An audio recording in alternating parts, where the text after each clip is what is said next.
சட்டப்பேரவை தலைவர் அவர்களே, முதலமைச்சர் அவர்களே, எதிர்கட்சி தலைவர் அவர்களே, இந்த அவையிலே வீற்றிருக்கும் அனைத்து சட்டமன்ற உறுப்பினர்களுக்கும் முதல் கண் வணக்கத்தை தெரிவித்துக் கொள்கிறேன். இன்றைக்கு சட்டப்பேரவையிலே பேசப்பட்ட இந்த தீர்மானம் ஒட்டுமொத்த தமிழக மக்களின் வாழ்வாதாரத்தைக்கும் மிக முக்கியமான ஒரு தீர்மானம். எனவே இதை யாரும் மறுக்கப் போவதும் இல்லை, ஏற்காமல் விடப்போவதும் இல்லை. தமிழ்நாட்டிற்காகவும் தமிழக மக்களின் அத்தனை உரிமைக்காகவும் ஒட்டுமொத்த தமிழகமும் ஒன்றாக தான் இருக்க போகிறோம், அதற்காக போராடப் போகிறோம்.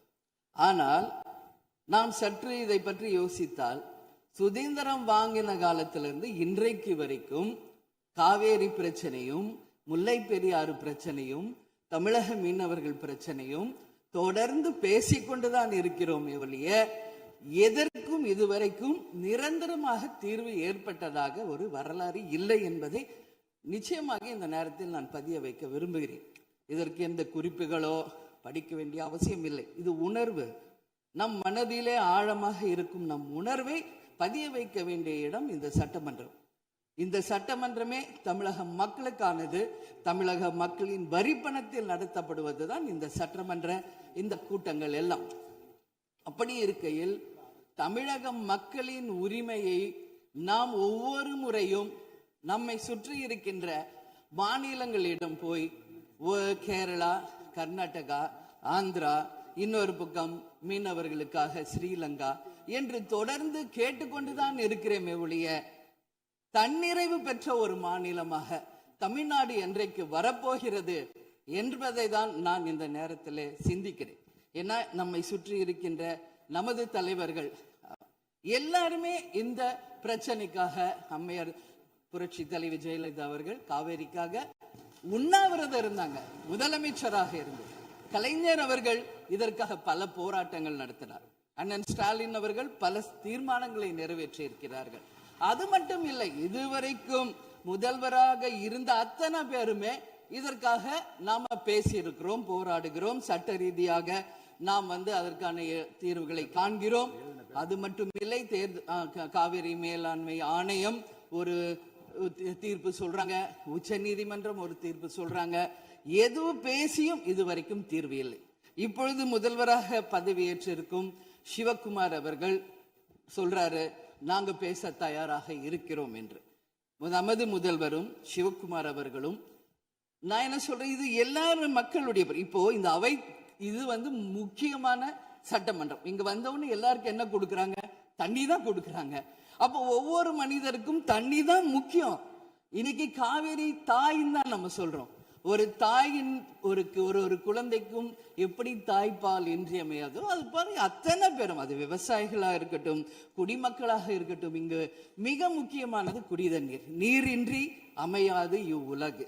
அதனால முதல்வர் அவர்களே, உங்களை நான் கேட்டுக்கிறது, எப்படி மின்மிகை மாநிலமாக தமிழகத்தை உருவாக்கணுமோ அது மாதிரி மின்மிகை நீர் மேலாண்மையை நாம் நிச்சயம் உருவாக்க வேண்டும் என்று கேட்டுக்கொள்கிறேன். மழை நமக்கு ஒரு கொடை, கடவுள் கொடுத்தது. அதற்கு இனி வர இருக்கும் மழை காலத்திற்கு முன் அதற்கான தீர்வுகளை நாம் ஏற்படுத்தி எங்கெல்லாம் தமிழ்நாட்டின் நதிகளை இணைக்க வேண்டும். சும்மா நம்ம போய் பக்கத்து ஸ்டேட்டுக்கிட்டே தண்ணி கொடுங்க, டேம் கட்டாதீங்க கேட்டுக்கிட்டே தான் இருக்கோம், எதுவுமே நடக்கல. அதனால சொல்றேன், தன்னிறைவு மிக்க மாநிலமாக நம் தமிழ்நாடு உருவாக வேண்டும் என்று மாண்புமிகு முதல்வர் அவர்களை நான் கேட்டுக்கிறேன். தமிழ்நாட்டில் இருக்கிற நதிகளை நாம் இணைப்போம், எல்லா இடத்துலையும் தூர் வாருவோம். வரப்போகும் மழைக்காலத்திற்குள்ள அந்த நீரை எப்படி சேமிக்க வேண்டும் என்பதை நாம முடிவு செய்யணும். வீணாக கடல்ல போய் நீர் கலக்கிறத தடுத்தாலே தமிழ்நாடு மின்மிகை நீர் மேலாண்மை நிச்சயம் வரும் என்பதை தெரிவிச்சுக்கிறேன். இதுல யாருக்கும் எந்த மாற்று கருத்தும் இருக்காது. தமிழ்நாடின் உரிமை என்றைக்கும் நாம் விட்டு தர முடியாது. முன்னொரு காலம் புரட்சி கலைஞர் கேப்டன் எதிர்கட்சி தலைவராக இருந்தபோது தமிழகத்தின் பிரச்சனைக்காக அனைத்து கட்சியும் ஒன்று திரட்டி டெல்லிக்கு சென்று பிரதமரை சந்தித்து தமிழக மக்கள் சார்பாக கோரிக்கை வைத்தார். அதுபோல் தேவைப்பட்டால் அனைத்து கட்சியையும் நீங்கள் ஒன்றாக அழைத்து சென்று தமிழக மக்களின் உரிமையை நிலையாக உறுதியாக நீங்கள் நிலைநாட்ட வேண்டும் என்பதை நான் கேட்டுக்கொள்கிறேன். எனவே தேசிய முற்போக்கு திராவிட கழகம் என்றைக்கும் தமிழ்நாட்டின் உரிமைக்காகவும் தமிழக மக்களின் உரிமைக்காகவும் உறுதியாக மேகதாதுவில் அணை கட்டக்கூடாது என்பதிலும் எந்த மாற்று கருத்தும் இல்லை. தீர்மானத்தை வரவேற்கிறேன் என்று கூறி அமர்கிறேன். நன்றி, வணக்கம். அவர்களே வணக்கம். மாண்புமிகு எதிர்க்கட்சி தலைவர் அவர்களுக்கும், மாண்புமிகு அமைச்சர் பெருமக்களுக்கும், மாண்புமிகு கட்சி தலைவர் அவர்களுக்கும், மாண்புமிகு உறுப்பினர் அவர்களுக்கும் வணக்கத்தை தெரிவித்துக் கொள்கின்றேன். காவிரி நீர் நம்முடைய தமிழ்நாட்டின் உயிர் நாடி. 38 மாவட்டங்களில் 28 மாவட்டங்கள் காவிரியை நம்பிதான் இருக்கின்றன. 8 கோடி மக்களில் 5.5 கோடி மக்கள் காவிரி நீரை நம்பிதான் இருக்கின்றார்கள். காவிரி நீர் பார்த்தீங்கன்னா குடகு மலை, அதாவது கூர்குல கர்நாடகாவில் ஆரம்பித்து மேற்கு தொடர்ச்சி மலை வழியாக தர்மபுரி மாவட்டத்தில் தான் தமிழ்நாடுக்கு முதல்ல வருகிறது. தர்மபுரி மாவட்டம் பிலிகுண்டில் தான் அது உள்ள தமிழ்நாட்டுக்குள்ளே நுழைகின்றது. கிட்டத்தட்ட 800 கிலோமீட்டர் அது டிராவல் பண்ணுறாங்க. அந்த காவிரி நதி பார்த்தீங்கன்னா 800 கிலோமீட்டர் கர்நாடகாவிலிருந்து தமிழ்நாட்டுக்குள்ளே டிராவல் பண்ணுறாங்க. அந்த காவிரி நீர் வந்து பிலிகுண்டுலேருந்து ஒகேனக்கல் வருது. அதுக்கப்புறம் மேட்டூர் அணையை நிரப்பிட்டு பவானி, ஈரோடு, திருச்சி போன்ற இடங்கள்லாம் வந்துட்டு கடைசியாக பூம்புகாரில் கடலில் கலக்கிறது. இதுதான் அந்த காவிரி நீருடைய டிராவல் மேப். இதில் பார்த்தீங்கன்னா 320 கிலோமீட்டர் மட்டும்தான் கர்நாடகாவில் காவிரி பாய்கிறது. பார்டர், அதாவது அந்த பார்டர்ல வந்து 60 கிலோமீட்டரும் தமிழ்நாட்டுக்குள்ள 420 கிலோமீட்டர் காவிரி நதி நீர் ஓடுகிறது. அப்படி என்றால் நமக்கு தான் அதிகமான உரிமை. 420 கிலோமீட்டர் தமிழ்நாட்டில் ஓடுது, நம்மளுடைய மாநில எல்லையில 60 கிலோமீட்டர் ஓடுகிறது.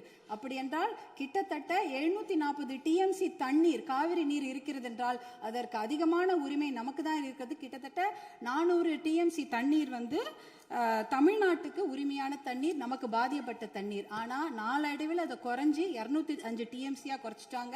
192 டிஎம்சி அதை குறைச்சிட்டு இன்றைக்கு 177 டிஎம்சி தண்ணீர் தான் தமிழ்நாட்டுக்கு என்ஷூர் பண்ணியிருக்கிறாங்க. அதாவது அந்த காவிரி நடுவர் மன்ற தீர்ப்பில் பார்த்தீங்கன்னா Karnataka has to ensure to give Tamil Nadu 177.25 TMC தண்ணீர்னு அங்க வாக்கியங்கள் வருது. இது 178 டிஎம்சி நமக்கு இறுதி தீர்ப்பின்படி வர வேண்டிய தண்ணி. ஆனா என்ன பாத்தீங்கன்னா நம்ம வந்து கடைமடை மாநிலம், கர்நாடக அரசு முதல் மடை மாநிலமாக இருக்கின்றது.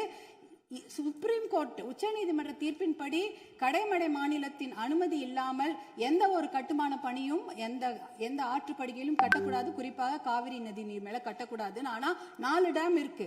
1931 கிருஷ்ணராஜசாகர் டேம் இருக்கு. அது வந்து ஆங்கிலேயர் காலத்தில் கட்டப்பட்ட டேம். அதற்கப்புறம் 1970களில் 3 டேம் கட்டியிருக்காங்க. ஹாரங்கி, கபினி, ஹேமாவத்தின்னு. இந்த 4 டேமும் சேர்த்து இந்த அணைகள்ல கிட்டத்தட்ட 115 டிஎம்சி தண்ணீர் தேக்கி வைக்க முடியும். மேகதாட்டுல புதுசாக அணை கட்டினாங்கன்னா அதுல 70 டிஎம்சி தண்ணீர் தேக்கி விட முடியும். அப்படி பார்த்தீங்கன்னா கொள்ளளவு 185 டிஎம்சி தண்ணீரை கர்நாடக அரசு தேக்கி வைத்து விட முடியும். நமக்கு வர வேண்டிய 177 டிஎம்சில ஒரு சொட்டு நீர் கூட தமிழ்நாட்டுக்கு வர முடியாது. அப்படி என்றால் டெல்டா மாவட்டம் பாலைவனமாகிவிடும். குடிநீருக்கு மிகப்பெரிய பிரச்சனை ஏற்பட்டுவிடும். ஏன்னா 5.5 கோடி மக்கள் அந்த காவிரி தண்ணியை தான் நம்பி இருக்கிறாங்க. இதனால மிகப்பெரிய பிரச்சனை ஏற்பட்டுவிடும். அதுல பாத்தீங்கன்னா இப்ப வந்து கர்நாடகாவுக்கு உரிய நீர் வந்து 284 டிஎம்சி தான். நமக்கு இருக்கிறது வந்து 404 டிஎம்சில இருந்து குறைஞ்சு 177 டிஎம்சி ஆக்கிட்டாங்க. அதனால இதை வந்து நம்ம ஒரு மிகப்பெரிய பிரச்சனையாக எடுத்துக்கொள்ள வேண்டும். மாண்புமிகு முதலமைச்சர் அவர்கள் கொண்டு வந்த அந்த தீர்மானத்தை, காவிரி நீர் படுகையில எந்த ஒரு கட்டுமான பணியோ அணைக்கட்டோ கட்டக்கூடாது என்ற தீர்மானத்தை பாட்டாளி மக்கள் கட்சி முழுமனதாக வரவேற்கிறது. அதற்கு எங்களுடைய முழு ஆதரவை நாங்கள் தெரிவித்துக் கொள்கின்றோம். குறிப்பாக ஜூன் 12ஆம் தேதி மேட்டூர் அணை, அது வந்து 92 டிஎம்சி பிடிக்கக்கூடிய அணை. ஆனா அதுல இன்னைக்கு பாத்தீங்கன்னா 40 டிஎம்சி தண்ணி தான் இருக்கு. ஏன்னா அந்த தண்ணியை கூட இன்னைக்கு குறுவை சாகுபடிக்கு கொடுக்க முடியல. குறுவை சாகுபடி வந்து வடகிழக்கு, அதாவது சவுத் வெஸ்ட் மான்சூன், தென்மேற்கு மான்சூனை நம்பி தான் இருக்கிறது. ஆனா இந்த குறுவை சாகுபடிக்கு விடக்கூடிய தண்ணி வந்து இல்லாததுனால 40 டிஎம்சி தண்ணியை இன்னைக்கு ஜூன் 20 இன்னி வரைக்கும் கூட மேட்டூர் டேம் திறக்கல. இப்ப மேட்டூர் டேம்ல இருக்க 40 டிஎம்சி தண்ணி குடி தண்ணீருக்காக நம்ம சேர்த்து வச்சிருக்கிறோம். அடுத்த வருஷம் அந்த மேகதாட்டு அணையை கட்டிவிட்டார்கள் என்றால் அதற்கப்புறம் அந்த குடித்தண்ணீர் கூட நம்ம மிகப்பெரிய பற்றாக்குறை ஏற்பட்டுவிடும். இதையெல்லாம் கருத்தில் கொண்டு நாம் மேகதாட்டு அணையோ எந்த ஒரு கட்டுமான பணியோ கர்நாடக அரசு கட்டாமல் பார்த்து கொள்ள வேண்டும். உச்சநீதிமன்ற தீர்ப்பு தமிழகத்துக்கு சாதகமாக இருக்கிறது. காவிரி நடுவர் மன்ற தீர்ப்புகளும் நமக்கு சாதகமாக இருக்கிறது. இதை நாம் முனைப்புடன் இருந்து தொடர்ந்து செயல்பட்டு இந்த மேகதாடு அணை கட்டுவதை தவிர்க்க வேண்டும். அதற்காக மாண்புமிகு முதலமைச்சர் கொண்டு வந்த இந்த தீர்மானத்தை பாட்டாளி மக்கள் கட்சி முழு மனதாக வரவேற்று ஆதரவளிக்கிறது. வாய்ப்பு கொடுத்ததற்கு நன்றியை தெரிவித்துக் கொள்கின்றேன். நன்றி, வணக்கம்.